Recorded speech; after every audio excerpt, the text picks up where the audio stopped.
A quick glance at the Facebook pages, guitar theory, piano theory, music theory in general.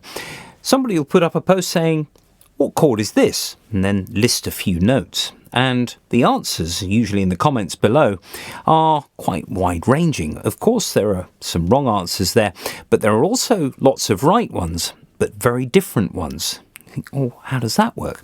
Well, in short, it really has to do with both musical context and also what note is in the bass.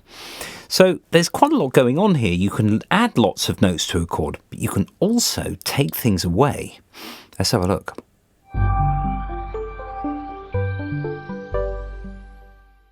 First of all then, before we get started on chords, a few physical concepts in terms of the physics of music.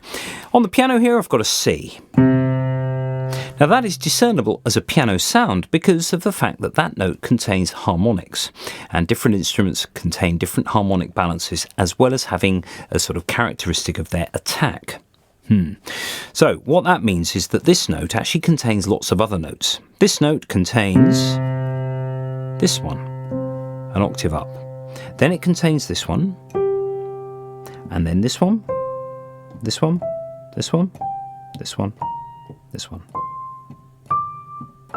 and etc. Further and further up. Those harmonics get closer together as you move up the register. And indeed, top harmonics, harmonics way off in the distance, you can't really play because they're microtonal. They determine the sort of timbre of an instrument. Now, if we just look at that again, we've got our bottom C, we've got the next C up, which is your second harmonic, then the third harmonic, which is a different note. It's the first note that appears that wasn't the same as the original, and it's a G. So C to G. This is the reason that the interval of a perfect fifth is so fundamental in music. We've got the circle of fifths, we've got dominant chords, we've got all sorts of things.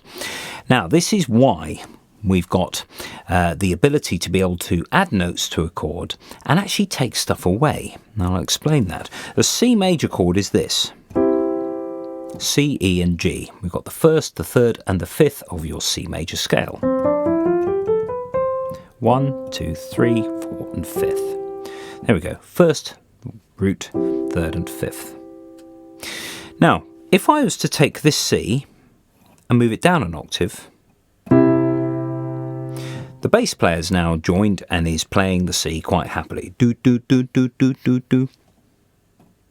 Which means you only have two notes in your right hand. But because this note contains this one to a lesser degree, it means you can take it away and not really notice much of a difference with that chord. Here it is with and without.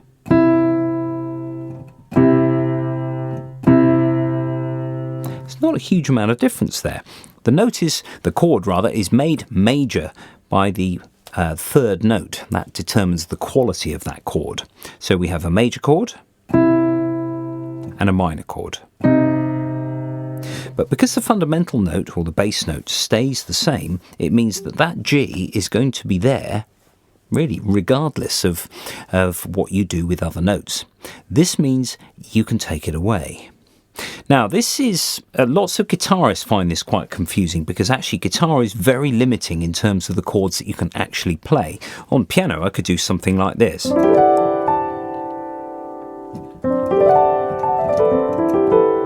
On guitar, you wouldn't be able to do that. You've only got 6 strings and 2 of them are tuned the same, so you are quite limited.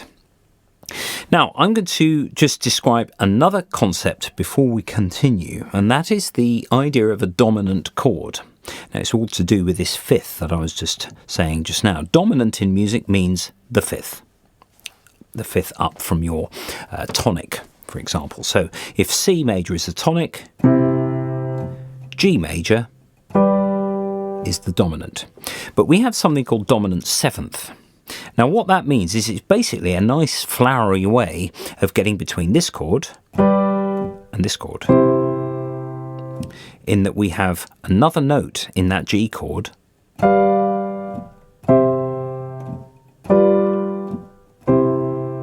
which makes the transition to the root chord more predictable, a little bit more pleasant to listen to. So if I just play it in exactly the same way,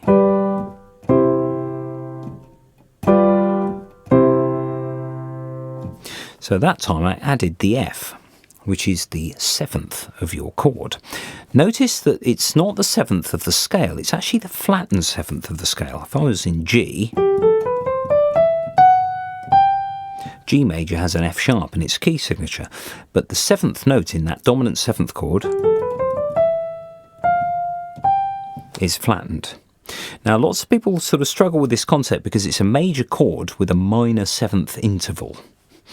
An interval is how we describe the distance between two notes. This is a major 7th and that's a minor 7th, but we've got a major chord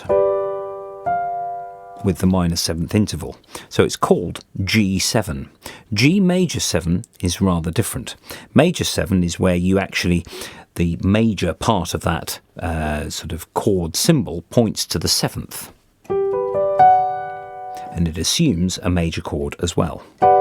You can get a minor chord with a major 7th, and that would be G minor brackets major 7.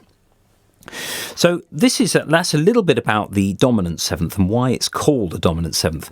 Jazz players, rock players don't really refer to the word dominant in that chord because actually you can have a chord that's a 7th on its own. It doesn't have to lead to your tonic key at all. So lots of jazz sequences are written, they're all 7s, you know. A minor 7, D minor 7, G7, C major 7, F major 7.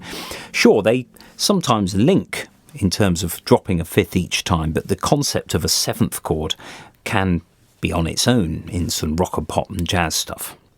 Now, just now I described how a guitar can be quite limiting in terms of chords, but they sound okay. Now, this is because we can take notes away and actually leave the chord sort of intact. Just at the beginning here I talked about taking the 5th away, leaving these two notes as the chord of C. That's absolutely fine. You could have the chord of C7 which does this. Some of you are probably thinking, yeah, but the root's not there anymore. Surely if you've got the root, if you've taken the root away, that means you've taken the 5th away as well. Well, yes, you have. But if you've got a bass player,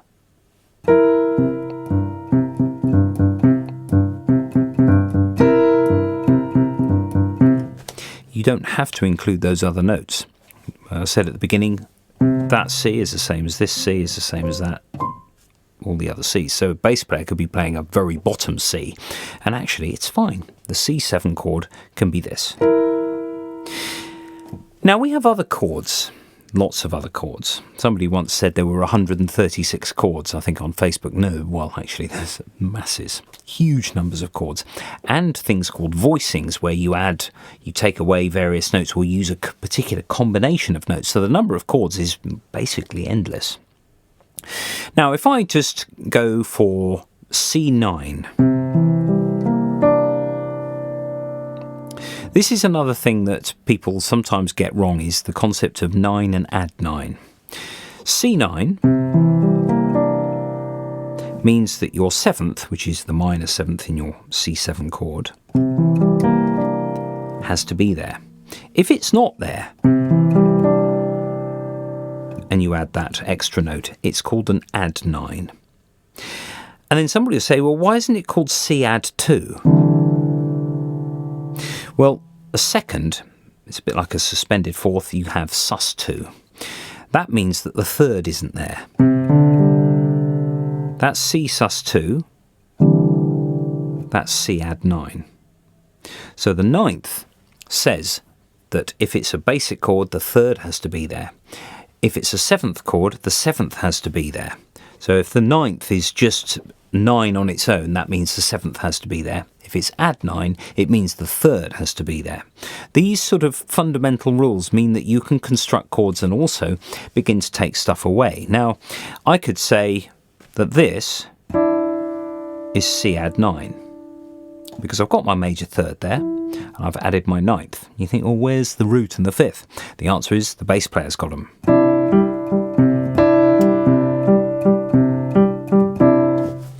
Now, if you are the person playing the chord, it means you can add lots of other stuff that the bass player's not playing. So, for example, if I have C add 9, I could add the 13th. That's fine. Sometimes you can actually call that 6/9. So if I've got 6 from here, I get my A, which I put up here initially. There's my C add 9. Sorry, my C6 9. Like that. Now, with any chord that has maybe C6, for example, you can add the 9th at will. You can add other notes that are consonant with the idea of a 6th chord, or indeed a 7th chord. Now, the 7th chord is more extensive in terms of what you can do. Now, if I put C7 down, and I'm going to put all of the notes down so that you can see how this works. A C7 could include the 9th, and it could include the 13th.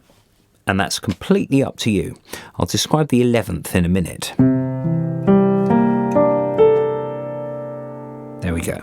That's C13. But it could also be C7 with the added bits. It could be called C9. And you could add the 13th. Whatever figure you see, you can add stuff above it. But if you see 13 written, it has to include that note. And it's not 6th because of the 7th being there. You can think of that as a concept of, well, if it's a 6th and there's a 7th there, you add the 6 and the 7, you get your 13, etc. Now, the 11th. We've got a bit of a problem there because that 11th note, which is the same as the 4th note of your C scale, is an octave and a semitone above the note that is defining that chord as being a major chord. That's why there's a bit of a problem here. So usually if you had that, you would sharpen the 11th, you get your F sharp instead. But it's quite a sort of a bold statement. So that means that when you see a C7 chord, you wouldn't usually add that sharp 11 unless it said so in brackets. If it said C7 sharp 11, that means you can add you have got your C7, your sharp 11. You could add the 9th because it's between those two.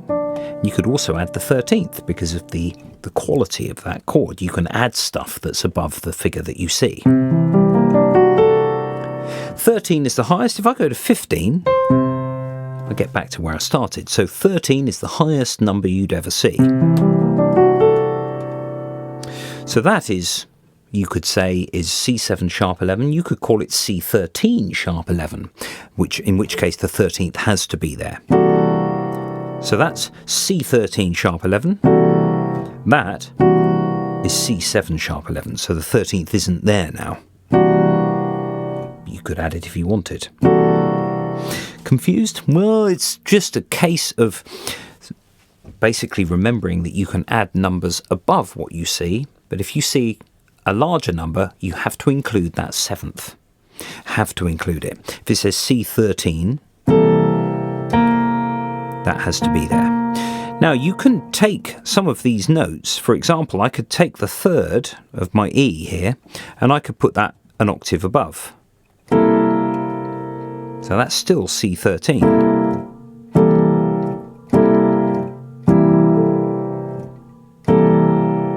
So basically I've just shifted the E from one place to another. Once again, because you have the bass player and because of the harmonic balance that you get from C, which includes your G, it means that C13 doesn't have to include the G at all. And if you've got a bass player and you're just playing that, that's C13. That's absolutely fine because the bass player's going.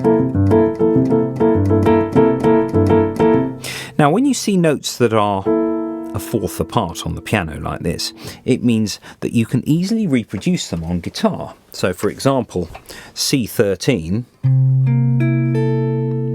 is that. Because the guitar is tuned in fourths, it means that things that are that distance apart on the keyboard can be played. I could add my 5th.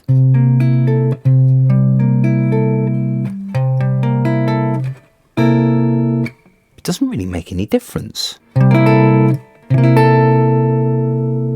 That 5th note just doesn't need to be there at all. But if you've got your bass player, you can just go.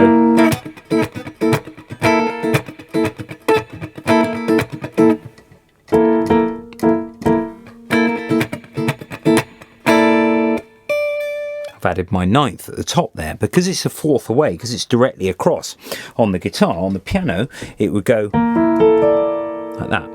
I could add the fifth at the top. If I went more than that, I could do this. I could actually have kind of the chord turned on its head, so you get all the sort of spices here, and then the fundamentals at the top. There are so many options and so many things that can be done. Now, lastly, a chord can be called, as I said at the beginning in the intro, a chord can be called quite a few different things. You think, well, and it depends on the bass note. So if I have C, it could also be A minor 7. So if the bass is playing an A, it changes this chord into A minor 7. It could be F major 9. Now, you're thinking, well, where's the third that dictates its major? The answer is, it's a subharmonic of this. We're going the other way now, like that. So your ear is reproducing the A from another note that's above it.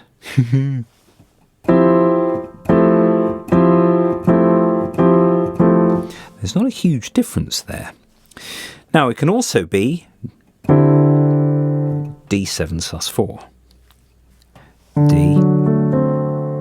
D7 sus4. And because it's a 7, I can add my ninth. I can take the fifth away, reproduce and rearrange that chord. I can play a different inversion. It can also be A flat major 7 sharp 5. There's A flat major 7, sharpen the fifth. So a C, an E and a G may seem fairly innocent as a C major chord, but it can be called lots of different things. It depends on the context, it depends on who's playing the bass and what's happening with your chord sequence. So the best idea is when you come up with a chord, if you see a chord or notes in a chord, play them and then play with the bass to see what it could be.